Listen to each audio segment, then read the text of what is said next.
Good afternoon. Is this on? Yeah. I'm glad to see so many people here. This is being recorded, so you can watch it again later on our YouTube channel.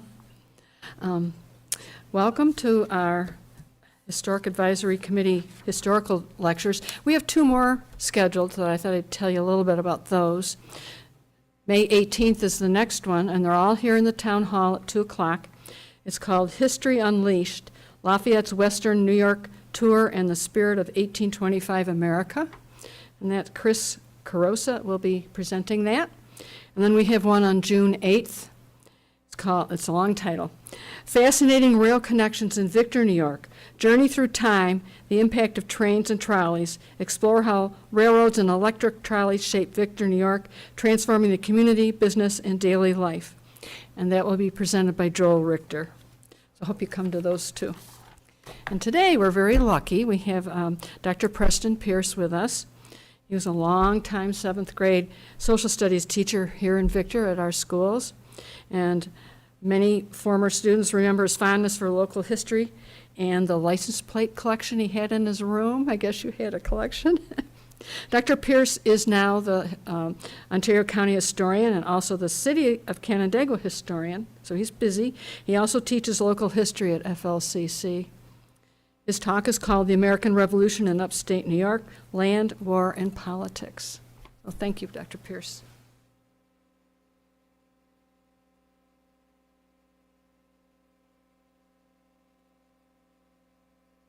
Well, thank you for coming. I'm not quite sure because it's been so many years and there have been so many changes, how many of you are former students, at least. I got to thinking today when the last class I had when I left here, the average age of those students was 15, but I've been gone 25 years. So those folks are in their 40s, and they've obviously changed a great deal since then. And then I look back to earlier times, and I hate to say it, but my first students are eligible for Social Security now, which makes me feel really strange. And I had mentioned to someone earlier when I got here that on a couple of occasions I have had former Victor students as college students at FLCC. And on 2 occasions, I think, I've had students down there that I did not have, but they came up to me partway through the semester and pointed out the fact that I had had their parents. So, talk about something that makes you feel a little old.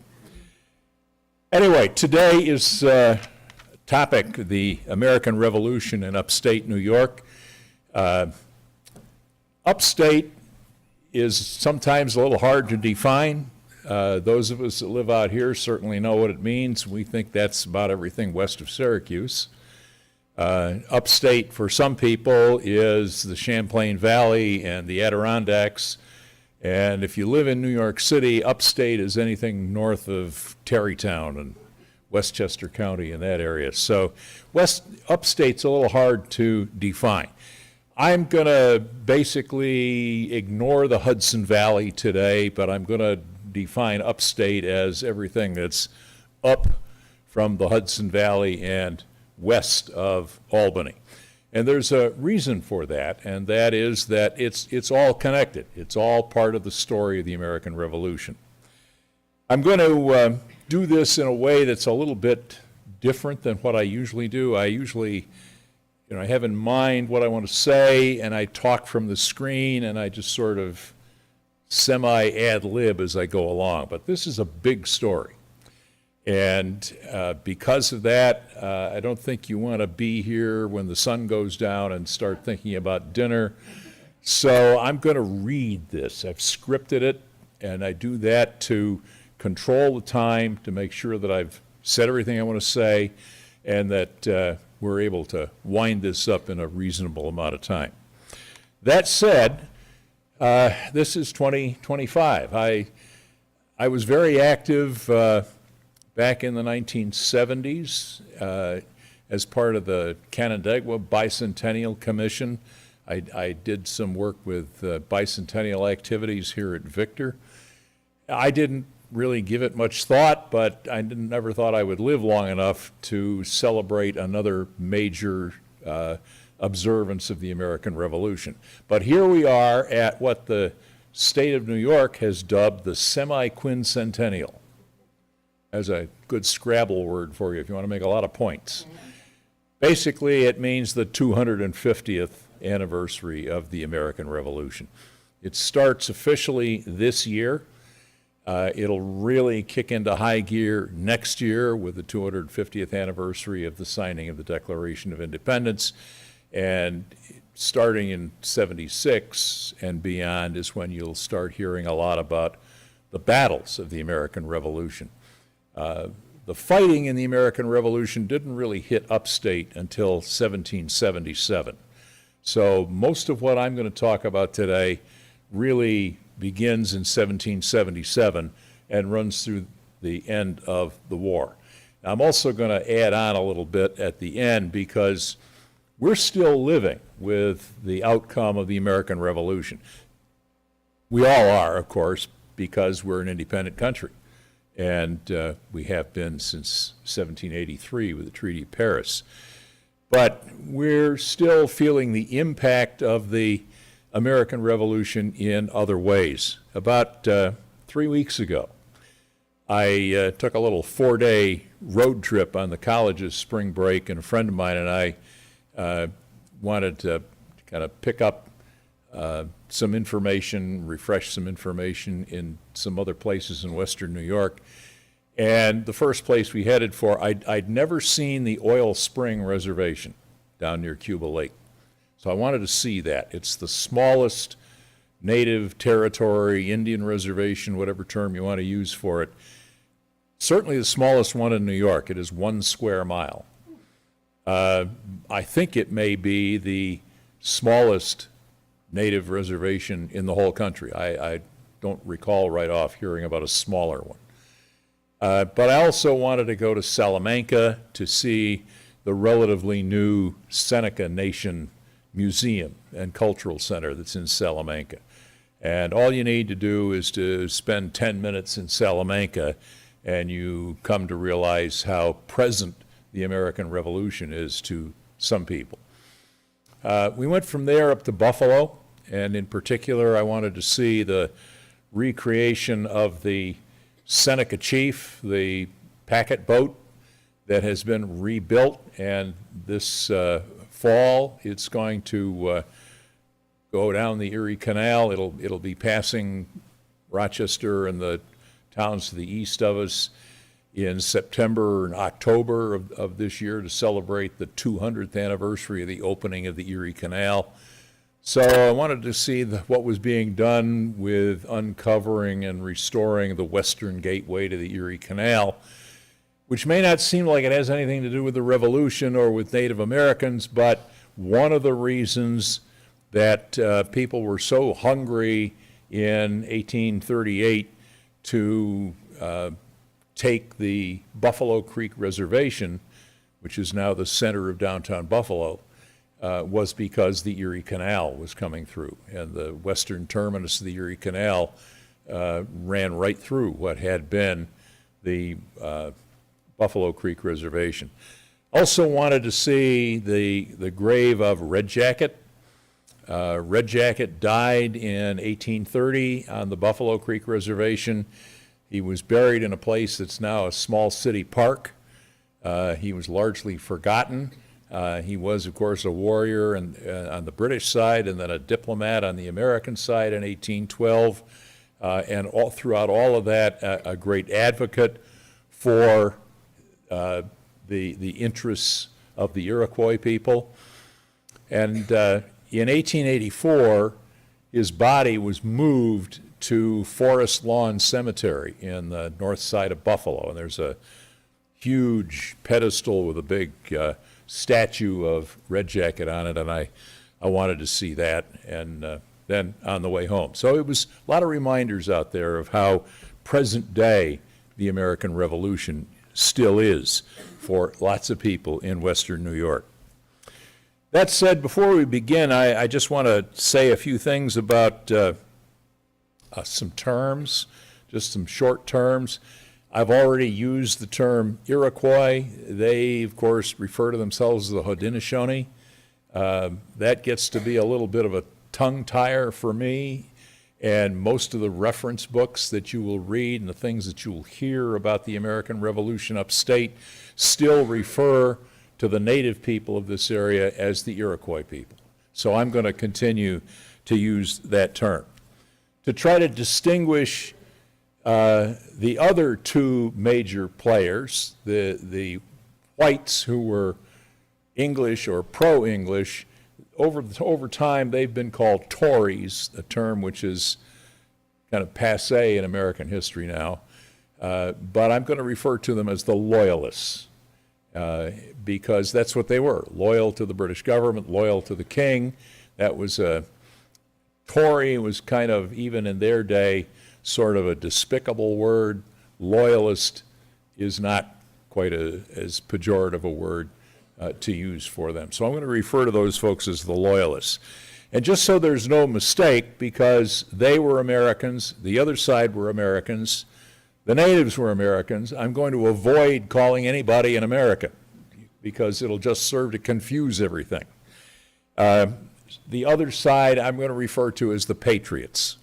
And they would be, in their day, they might have called themselves the Whigs. Whig is a traditional English political term for somebody who is opposed to the king. Won't get any deeper into how that has affected American politics in the 19th century, but that's a term that doesn't make much sense to anybody. So I'm going to refer to the folks that cheered on George Washington and hoped for the birthing of a new country as the Patriots. So we're going to have Loyalists, Patriots, and Iroquois who helped both sides. They were participants in all of that. I'm also periodically going to encourage you to take your own little self-guided field trips. I'm going to kind of get out of history briefly here and there to encourage you to visit some sites that are right in upstate New York, and places that you could go that I think you'll find interesting. If you think this is going to be interesting and you show up on a nice Sunday afternoon, you certainly ought to be willing to drive to Rome and see what's still there at Fort Stanwix, or eat lunch on Oriskany Battlefield, or even better, at the Boyd Parker ambush site down in Livingston County, outside of Geneseo. So here we go with the formal presentation. The image that serves as the background for this title slide was painted in 1858 by Alonzo Chappell. It purports to show the chaos and slaughter during the Battle of Wyoming in 1778, 80 years after that battle took place. However, it could depict most of the fighting in the Revolution in upstate New York throughout the entire conflict. What happened in upstate New York and elsewhere between 1775 and 1783 was a violent civil war as much as an aggressive series of offensive or defensive raids and campaigns. Both sides used tomahawks as well as muskets. Both sides used scalping knives. Most participants dressed in a way that made friend or foe difficult to identify in a melee. The fighting was often a bloody frenzy resulting from long-held fears, prejudice, revenge, and political resentment, not to mention family ties and feuds. Some of the direct impact of the Revolution is still with us today, often in ways that we, the living, do not understand well. The stage upon which the American Revolution was played in New York State was largely determined by geography. The courses of the rivers, the Mohawk, the Hudson, the Oswego, the Chemung, the Susquehanna, the Genesee, and the Niagara, all provided transportation routes into and out of the lands claimed or defended by the various warring groups. Raiders leaving their homeland garrisons of forts like Niagara and Ontario supporting natives and loyalist rangers, patriot militia, and Continental Army expeditions all used the waterways and their valleys. And the settlements of natives, loyalists, and patriots that became targets of the other side could be found in those valleys, along those streams, and near the Great Lakes plain. Iroquois country became ever more restricted in the 18th century as settlers, future loyalists and patriots both, purchased or simply took Iroquois land, mostly Mohawk. A 1768 treaty with Great Britain established a defined border beyond which the Six Nations and their friends and relatives in the Ohio country established their own peace. Even then, however, future loyalists and patriots were already willing and moving into an area forbidden to settlement by royal proclamation. The pressure to sell or give away their land had already driven many Mohawks out of the valley that bears their name. Maps from that time show the various Mohawk land grants pressing that nation to the St. Lawrence and the Niagara, and making most of their leaders ever more hostile to what became patriot settlement. At the time of the Revolution, the Iroquois had engaged in a great deal of cross-cultural exchange, resulting in villages not unlike most other borderland settlements. The Iroquois were still a large population when the Revolution began. Their lives were often prosperous. Their homes looked like settlers' homes. They were well-fed, well-supplied with guns, axes, knives, kettles, and enjoyed a fierce reputation in war. Their support was actively courted by both the British and the Loyalists, as well as the Patriots. For the first 2 years of the Revolution, the Iroquois were determined to stay neutral. The intensive farming practiced by the Iroquois on their fertile homeland supplied both them and later Loyalist British forces with thousands of bushels of corn, beans, and squash. It had always made potential settlers, both Loyalists and Patriots, envious. One reason for the ferocious nature of the Revolution in New York was the enduring influence of Sir William Johnson. Johnson died in 1774 on the eve of the turmoil, but his Mohawk consort, Molly Brant, remained a power in the Mohawk Valley throughout the Revolution. Respected among her own people and influential among them, as well as being the sister of Mohawk War Chief Joseph Brant, she eventually moved to Canada. Sir William Johnson's home near Johnstown, New York, is a state historic site today.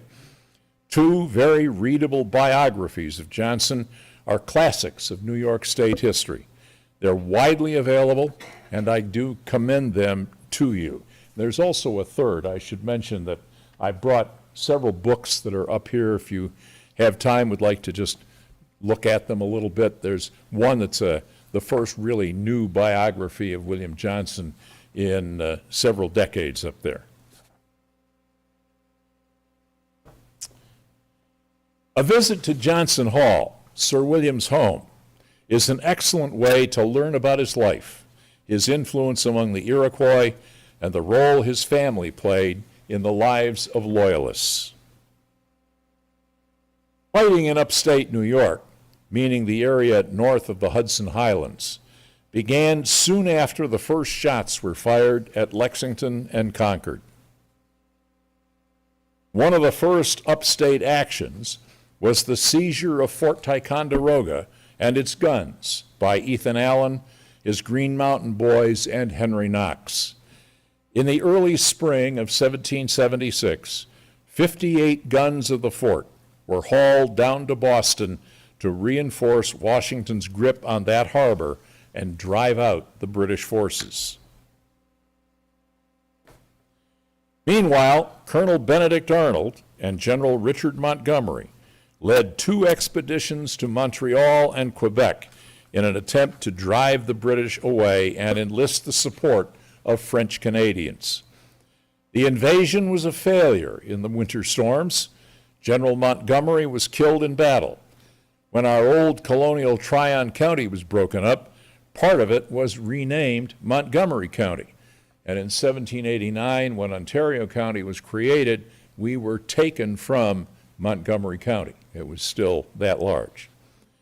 Colonel Arnold demonstrated a high degree of determined leadership, leading the combined survivors in a retreat down Lake Champlain. An outstanding example of Colonel Arnold's leadership on the retreat from the St. Lawrence was the battle fought at Valcour Island in Lake Champlain on October 11, 1776. On those waters, Arnold tricked and defeated a pursuing force of British soldiers.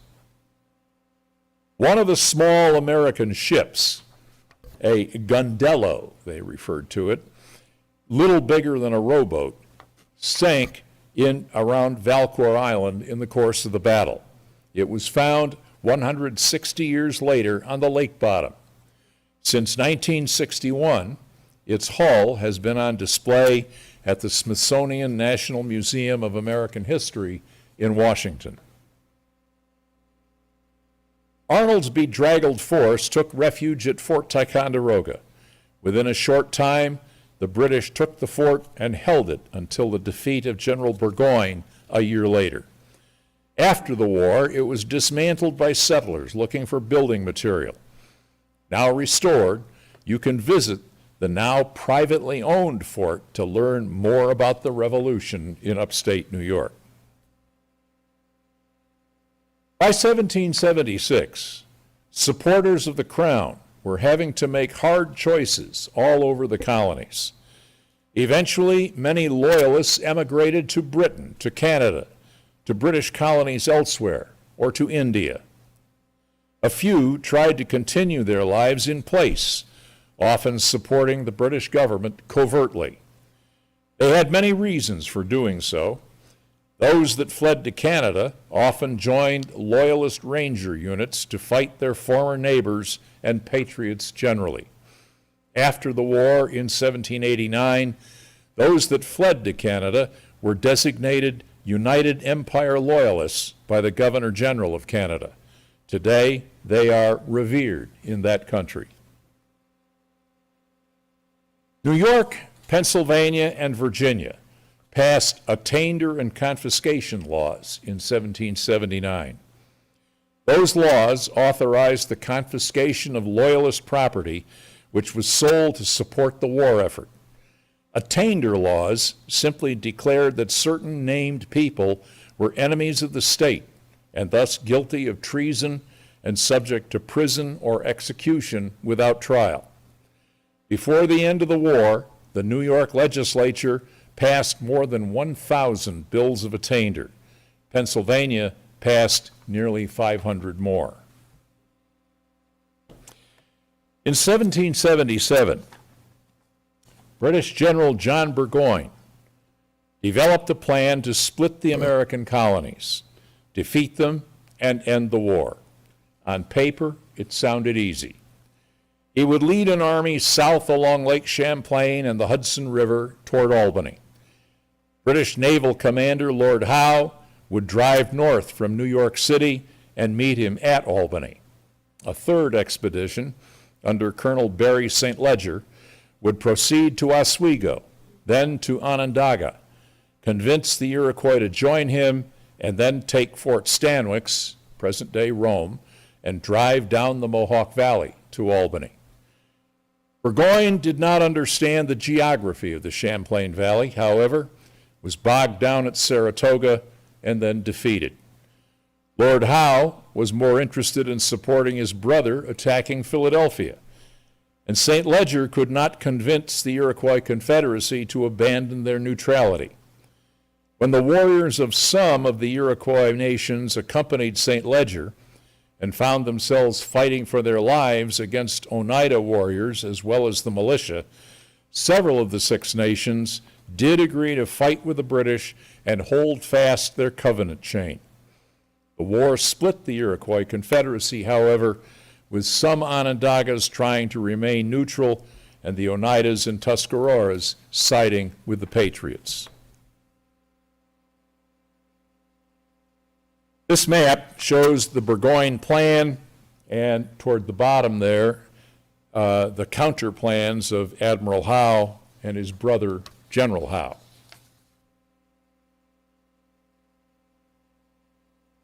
The British invasion of the Mohawk Valley was a serious failure for the British and a major problem for the Iroquois.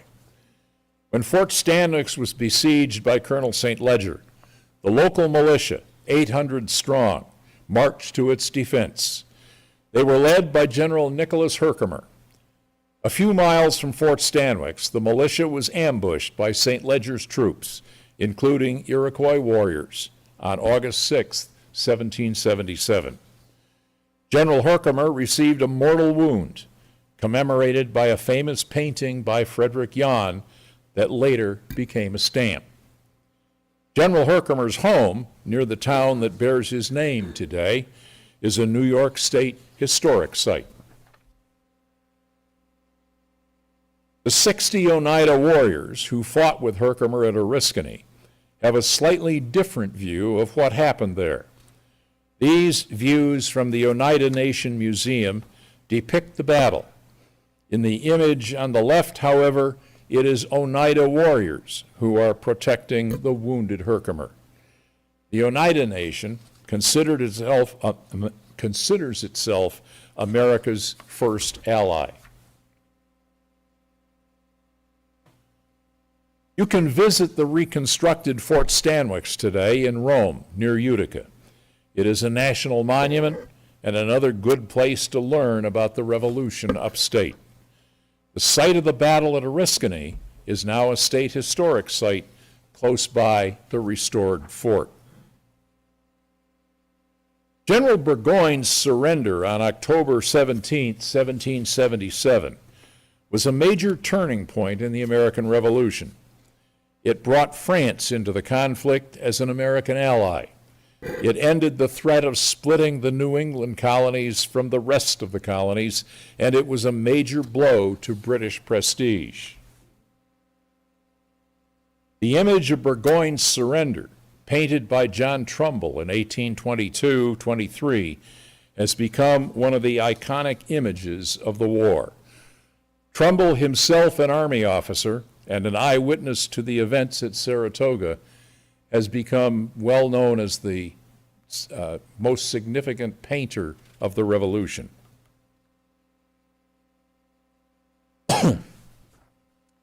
Burgoyne's invasion prompted fear of another threat familiar to residents of the borderland since the wars with France decades earlier: Indian attacks. The murder of Jane McCrae, the loyalist fiancée of one of Burgoyne's officers, served as a propaganda case in point for the Patriots. A quarter of a century after the war, noted American painter John Vanderlyn produced a shocking image of the death of Jane McCrae.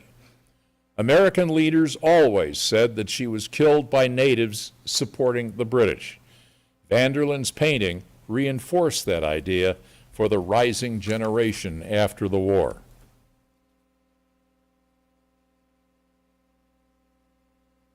A different image of McCrae was also painted by Frederick Yon. Painted nearly a century after Vanderlyn's image, it depicts the native story that she was killed by American fire as she was being led down a trail on horseback. Warriors had been sent out by Burgoyne's force to rescue Jane from patriots who didn't like her association with loyalists. Their story was that she was an easy target, riding on a horse, and was killed in a firefight. In 1778, Washington and Congress directed a Virginia expedition led by George Rogers Clark to descend the Ohio and attack British forts at Vincennes, in present-day Indiana, and Kaskaskia, in present Illinois. Clark's expedition upset the Iroquois, who had kinship ties to people in the Ohio country. In addition, Clark's expedition lent support to American claims for a western national boundary at the Mississippi at the Paris peace negotiations about to begin the next year. George Rogers Clark's invasion of the Illinois country was a major factor in a new national claim to land in the Old Northwest. The Old Northwest was Ohio, Indiana, Illinois, Wisconsin in particular. The Iroquois and their native friends in the Ohio country saw it as a threat to their lives and their position.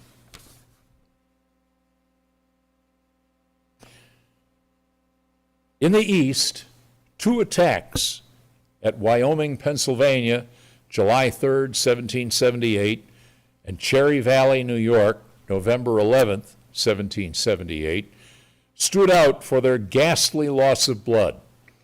They were, in reality, retaliations for earlier attacks on native villages and loyalist properties by patriot settlers.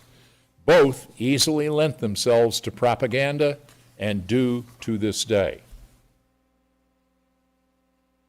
The frontier raids and counter-raids, part of the borderland Civil War, prompted Congress and General Washington to start planning for a major invasion of the Iroquois homeland in 1779. While Washington waited for French assistance, he detailed a great part of the Continental Army to an expedition into the Finger Lakes region.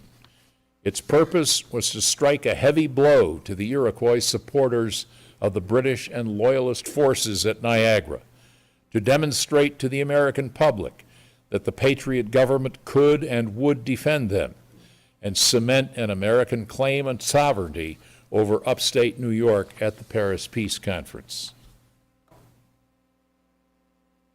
While there are few site references to Loyalist forces today, one campsite was identified years ago near Fishers by the eminent local historian, J. Sheldon Fisher. I would guess that many of you have probably passed by this site near the tennis courts and not given it a lot of thought, but this is perhaps the year to think about that and the Loyalists it commemorates and how all that fits into the story of the 250th anniversary.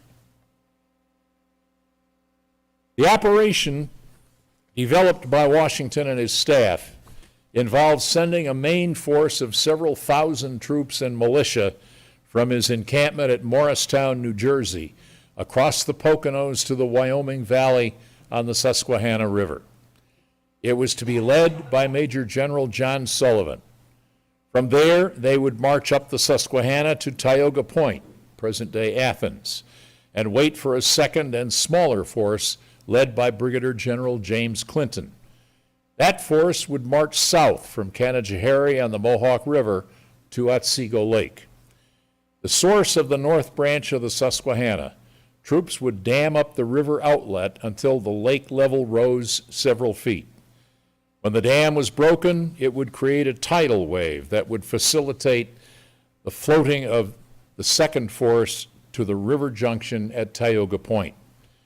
From there, the combined force, about 5,000 strong, would follow the rivers and lakes of the Finger Lakes region. Along the way, they would free captives, map the Iroquois country, and destroy villages, orchards, and fields. A third force was also designated to march up the Allegheny River from Fort Pitt.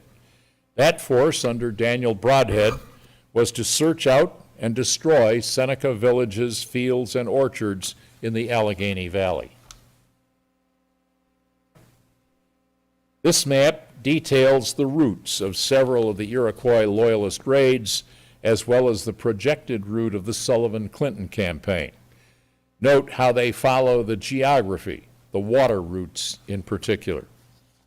I realize in this situation here, it's tough to see the details on these maps, but the citation there for the book from which this came published in 1933. It's called War Out of Niagara, and it's fairly easy to get around here. Major General John Sullivan was a native of New Hampshire, commissioned one of the first general officers by the Continental Congress. He had a mediocre record leading troops on Long Island and around Philadelphia. After the 1779 expedition, Sullivan resigned from the Army, served in Congress, and eventually became governor of New Hampshire after holding several lesser positions.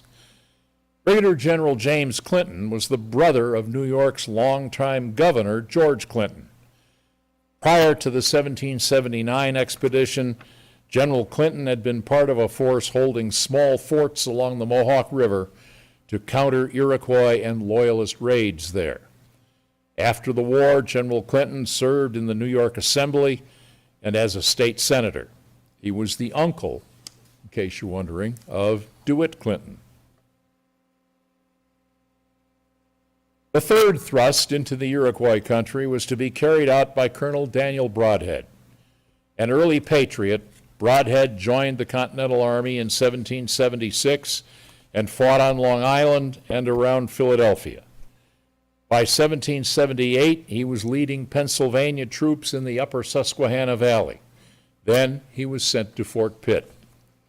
From Fort Pitt, Brodhead led a 600-man expedition up the Allegheny River in support of the Sullivan-Clinton force. He never united with Sullivan or Clinton, but returned to Fort Pitt after destroying several Seneca villages. Brodhead later led expeditions against the Delaware and other tribes in the Ohio area.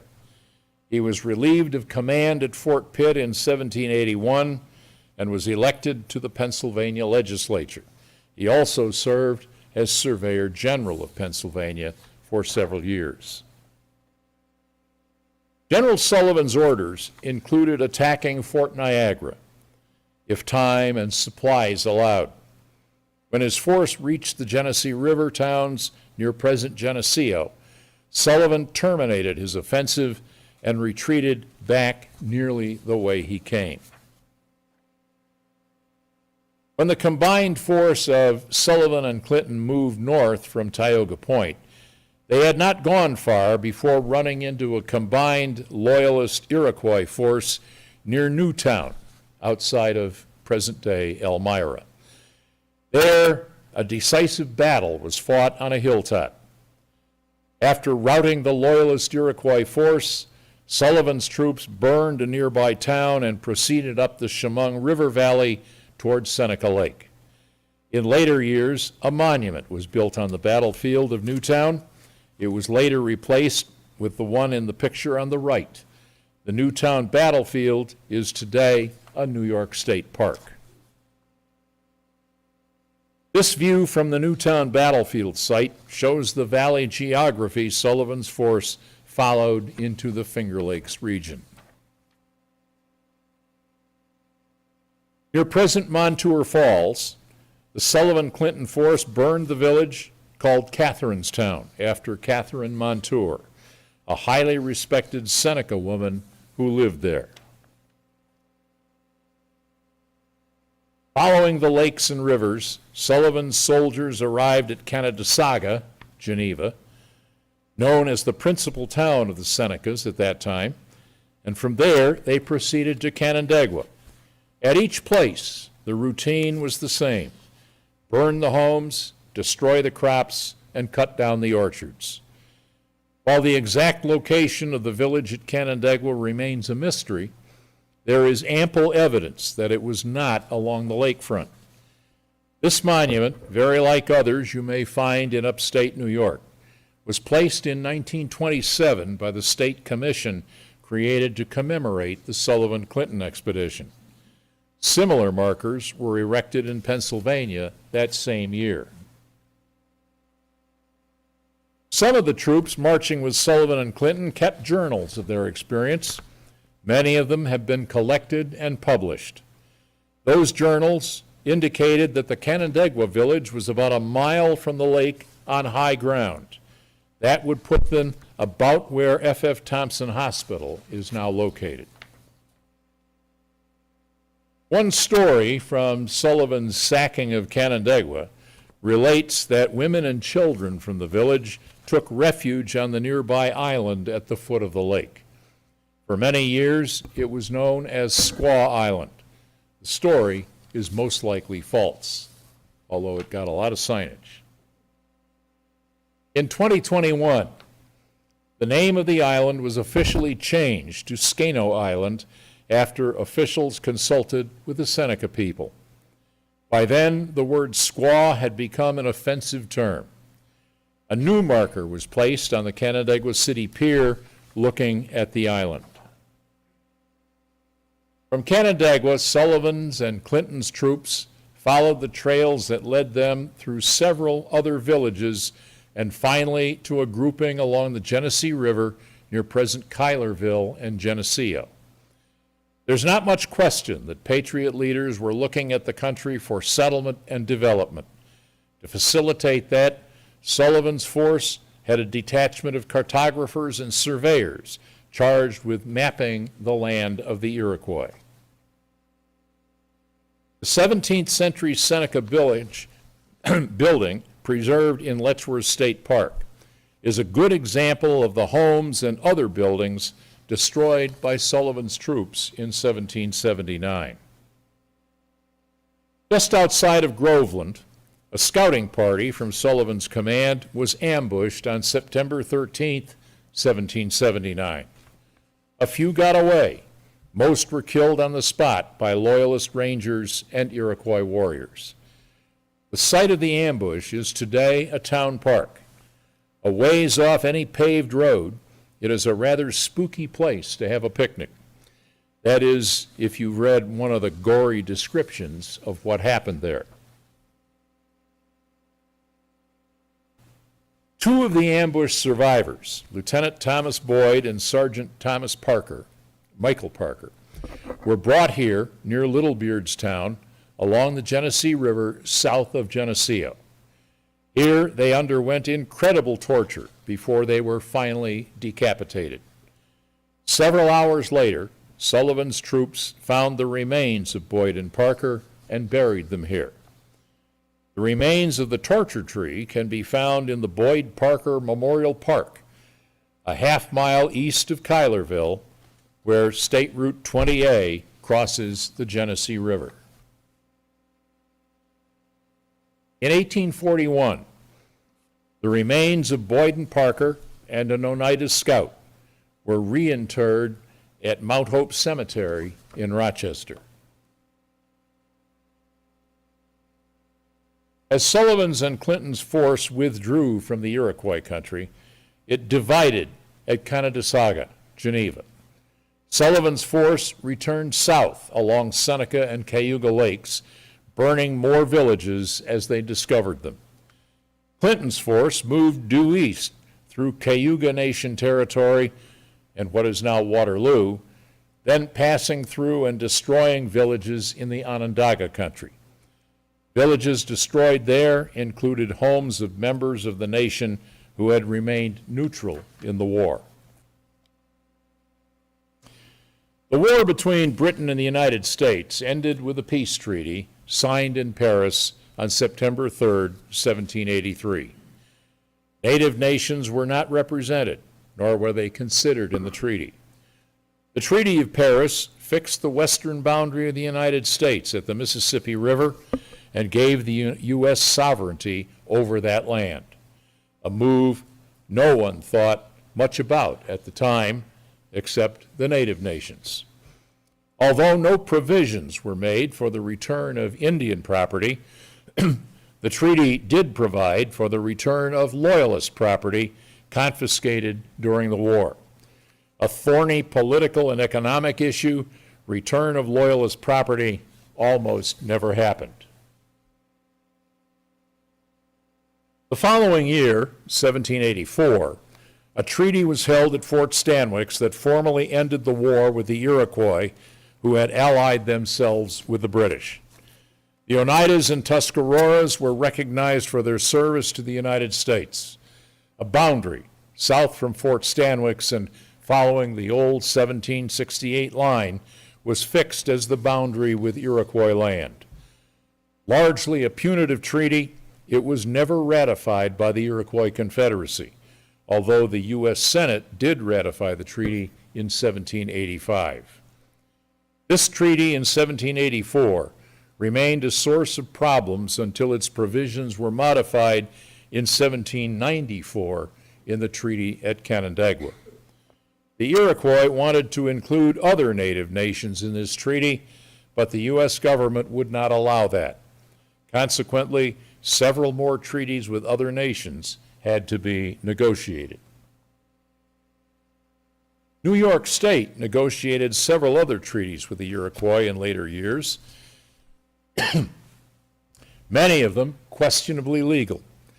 In a state treaty at Fort Stanwix in 1785, much of the land of the Iroquois east of Seneca Lake was taken or purchased, even from the allied Oneidas and Tuscaroras. A huge section was surveyed and became the military tract, one of several such tracts set aside as a reward for Revolutionary veterans. Most of the rest of that land was divided and sold for settlement. In 1786, a preemption line was drawn down south from Sodus Bay to the Pennsylvania border. Massachusetts claimed the land west of that line, but sold the preemptive right to purchase the land from the Iroquois to New York at a treaty in Hartford, Connecticut that same year. 2 years later, Oliver Phelps and Nathaniel Gorham, military and civil veterans of the American Revolution, purchased a vast tract between the preemption line and the Genesee River from the Iroquois. On January 27, 1789, the New York State Legislature erected Ontario County on all the land west of the preemption line. By the Treaty of Big Tree, held at Geneseo in 1797, the land west of the Genesee River, including a Morris Reserve, was purchased from the Iroquois by a group of Dutch bankers who organized the Holland Land Company, headquartered in Batavia. Over a quarter of a century after the American Revolution, the contested land in New York was largely out of the hands of its owners when the war began. Loyalist estates were confiscated. Iroquois land was conquered, purchased, or taken under duress after the war. It remained for settlers, former patriots, to settle what became known as Upstate New York. Today, there are 8 native reservations or territories, 5 west of the Genesee River. There are 3 others in central New York and along the St. Lawrence. One territory, Oil Spring, is only 1 square mile. There were originally 12 reservations west of the Genesee River. But several reservations were sold off in highly questionable circumstances in the 19th century. Those included the Buffalo Creek Reservation that today comprises the center of the city of Buffalo. 6 smaller reservations along the Genesee River were sold off by the 1830s. In a few cases, Iroquois leaders have had to buy back reservations or territories. Land issues and legal rights to the land continue to be a difficult legacy of the American Revolution. Many Iroquois people, including many Mohawks, moved to the Grand River Reserve, established in Canada right after the Revolution. One Mohawk leader who reestablished himself there was Joseph Brant. Many Iroquois, including most Seneca people, remained in New York and Pennsylvania after the Revolution.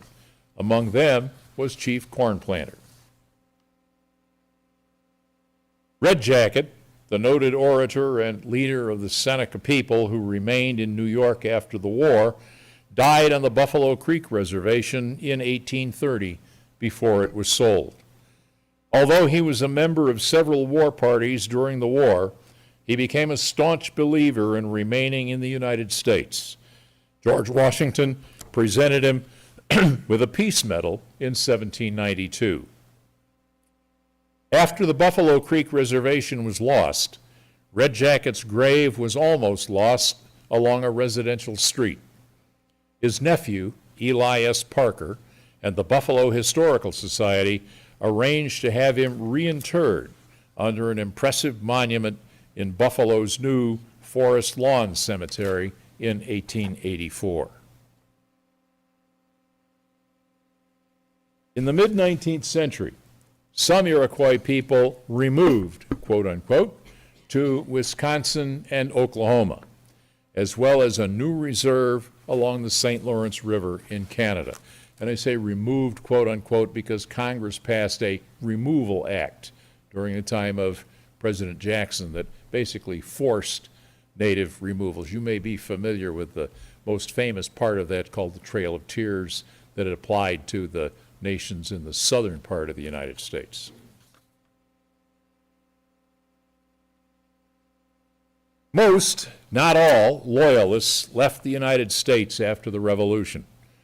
Colonel John Butler, commander of many Loyalist Rangers during the war, is buried not far from the border in a little family burial ground at Niagara-on-the-Lake, Ontario. The historical marker at the Butler Cemetery gives no hint of the fear that the Butlers produced among the Patriot settlers in upstate New York. Colonel John's son, Walter, was also a leader of Loyalist Rangers. He has been given the blame for the bloodshed at Cherry Valley. When Walter was killed in a skirmish along West Canada Creek near Fort Stanwix, he was scalped either by an Oneida warrior or a member of the Patriot militia. His scalp was taken to Albany and displayed there as a proof of his demise. A few Loyalists remained in the United States after the war and tried to make a living under duress. One of them was Ebenezer Allen, a New Jersey man who had served with Butler's Rangers. Allen was hired by Oliver Phelps to build a mill at the Falls of the Genesee on the so-called Mill Yard Tract that became the city of Rochester. After a few years, Allen moved to Upper Canada, what we now call the province of Ontario. For many years, a set of his millstones was embedded in the wall of Rochester's City Hall. There have been few reminders of the Revolution in upstate New York, especially western New York. In 1977, during the bicentennial, a stamp to commemorate the Battle of Oriskany was issued. In 1929, during the sesquicentennial, a stamp honoring General Sullivan was issued. Its first day cities, the places where stamps are put on sale for the first time, included many places in New York that had been native villages destroyed by Sullivan's troops.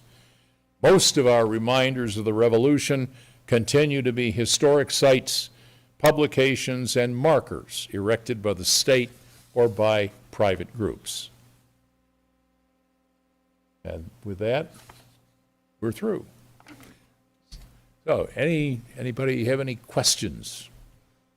Mine can absorb only what the seat can endure, but in Victor, you get nice seats to sit on, no folding wooden chairs or plastic. I only have a comment. Yes. You go down the side of Cayuga Lake on the east side, there are many historical markers because the Sullivan campaign was on that route. And there are many markers, and it's kind of chilling how many say that there was an orchard destroyed here, there were crops burned here. Right. And at one point, there's a little pull-off with some markers there. So Yeah, that's the location of Cayuga villages in particular. In fact, there's a village, a modern-day village called Cayuga that's down there, and there's one right near there. The Sullivan campaign was both a success and a failure. It was supposed to injure the Iroquois so badly that they would drop out of the war. It didn't do that. They came back along with the Loyalist Rangers more ferociously than ever the following year. It did produce that winter a famine in Iroquois country. They fled to Fort Niagara, where the British had previously said they would always find support, but they were out of food. So we don't know the exact number, I don't believe, not much in the way of records, but the story is that there were several hundred that died of starvation and exposure. They just simply didn't have enough blankets, they didn't have enough shelter to get out of the winter weather in winter of 79, 80. And that's why in 1780 you hear more about those raids on the frontier. Not so many to the south, along the Susquehanna or the southern part of the Allegheny, but to the east up here, along the Mohawk Valley, Schoharie Creek that extends south from the Mohawk Valley, West Canada Creek where Walter Butler was killed. And there's still a lot of argument about that today. There's an active group of people who are employing a new name now. This happened almost 250 years ago. We're just 2 years shy of the anniversary of this. And all of this has been known, but in the last several years, 5 years anyway,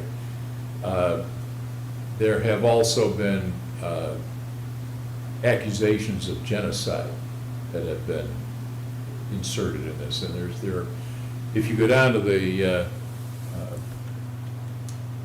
Nature Center in South Bristol, down to Cumming Nature Center, down on the ground floor of the visitor center there's I think it's still there, there's a display of some artifacts and things there, and there's I guess I can't call it a mural, but it's painted on the wall and it's a timeline and so forth, done by a class at Brockport. And the whole gist of that is Sullivan's genocide. This was cooked up by Washington, and it was done for more than just a tactical or strategic purpose. That issue has been addressed by some other historians today.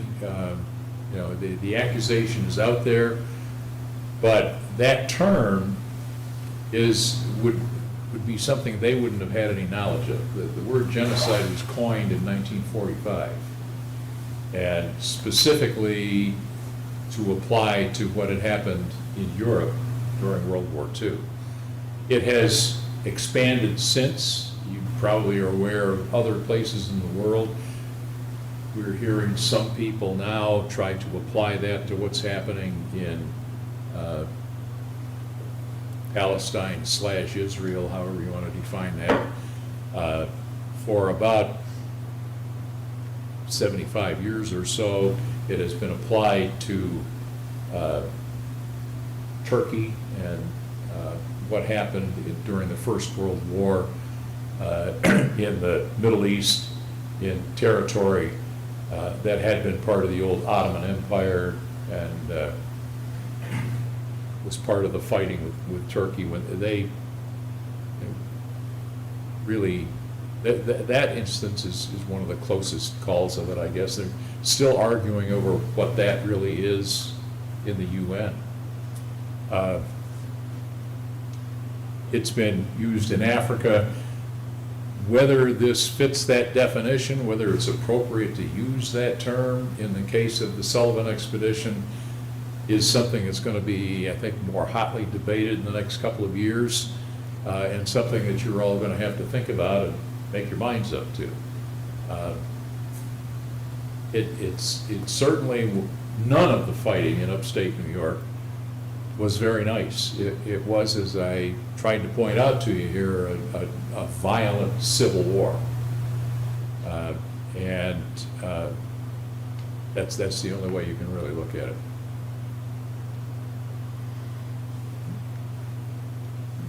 Any other questions, comments?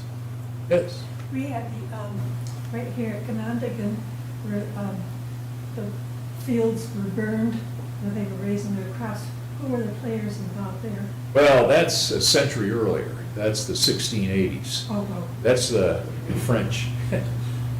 Fortunately for us, we got somebody to blame for that. It's not around here now. That was the forces of the French governor of New France. But that, in some ways, I should say, is probably related, but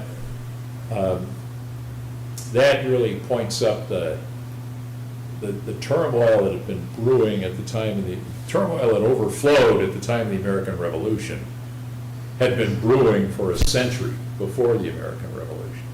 And when I began this, I told you it's a big story. There's a lot of things to include there, but the Marquis de Nonville, his name is on several signs around here, who marched down here, he brought Canadian militia and French troops and some of their, they succeeded in splitting the Confederacy. They had Mohawks with them fighting Senecas who lived here. Victor had a very controversial statue right at the corner of Maple Avenue and Main Street for years of a Mohawk chief or warrior who was with Denonville making war on the Senecas here, and it took until 15, 20 years ago to get that I don't know what they did with it, whether it was just moved somewhere else. Anyway, it's not at the corner of Maple Avenue and Main Street anymore, but that was an indication of the difficulties on the frontier. It was all brought about by competition in the fur trade. I got a quick question. Yeah. So you showed a historical marker in Fishers of a camp. That's a loyalist camp? That's what Sheldon said. Was there an archaeological dig there? He did some, yes. And I would guess that the records of that and whatever it was that he found is probably in the hands of the Victor Historical Society now. Some of this stuff went to the Rochester. Some of it may have, it's, The museum. that's another whole Yeah. story of what happened to Sheldon's collection. Yeah.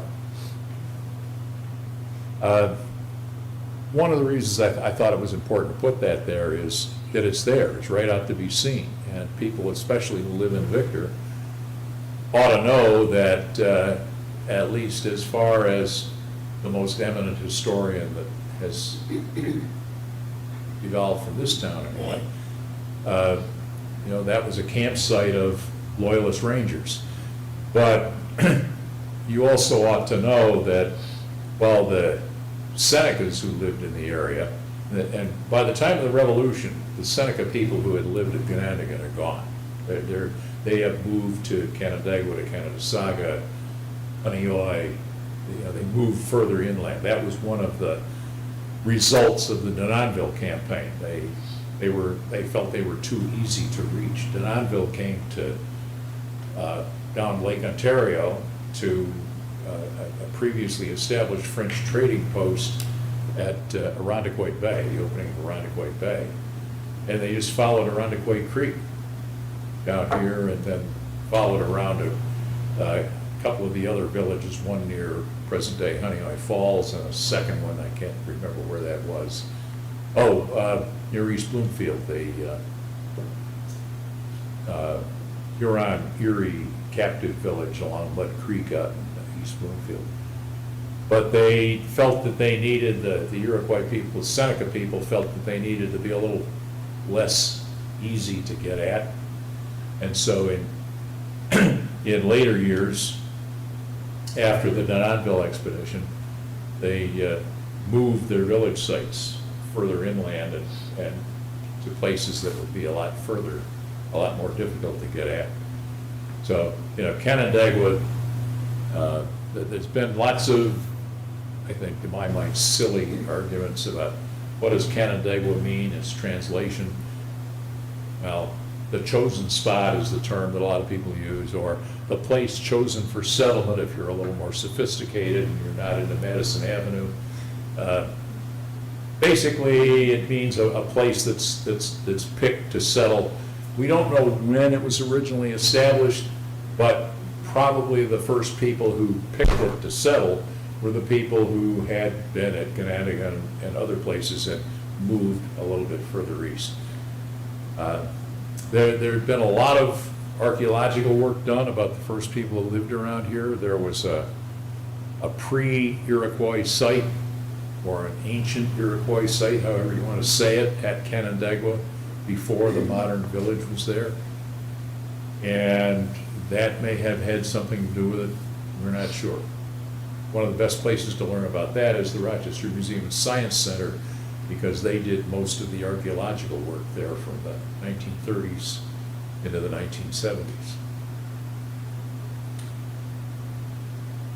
Well, thank you for coming. Thank you. Yeah, questions?